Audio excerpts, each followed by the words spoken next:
This is my Toyota Alphard 2005.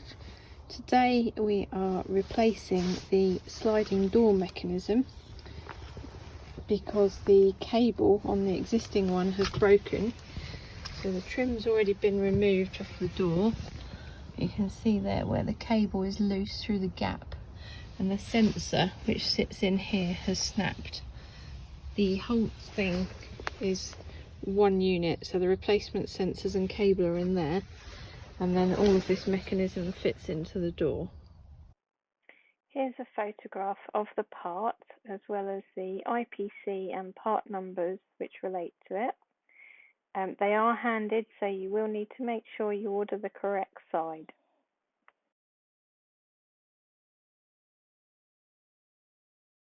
The first stage we're going to tackle is releasing this part of the trim to release the sensor that holds this cable into the door and onto that mechanism.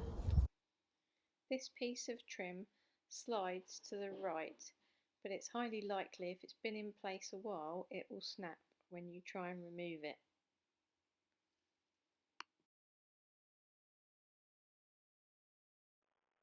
Again, here's the IPC and the part numbers, courtesy of Amayama. Next step is removing these two bolts here to loosen this whole mechanism off of the door hinge. So after unbolting this piece from the two top bolts in the hinge and the one bolt here which goes through the side of the door, then have to get it through that hole.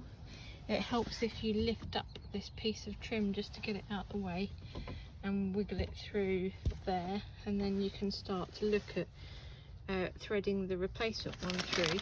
There are 3 screws that hold this one in place, which I'd removed earlier on to check the part number.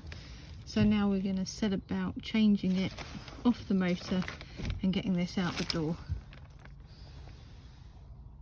Currently working on getting this grommet through the bodywork. As you can see, I haven't quite done underneath yet, but I've started to do around the top. It's not easy, but with some plastic trim tools and perhaps some gentle manoeuvring with a pair of small long nose pliers, you might have some joy. There are 3 screws that hold this plastic casing on. One right, one left over under my finger, and one at the bottom. Because this is a new assembly, this is just the white plastic is just an arm to hold the motor in place, or the winder in place. Make sure when you fit this that the cables, the new cables here, go under this hinge both sides, because when that hinge is in place it slots in to protect them.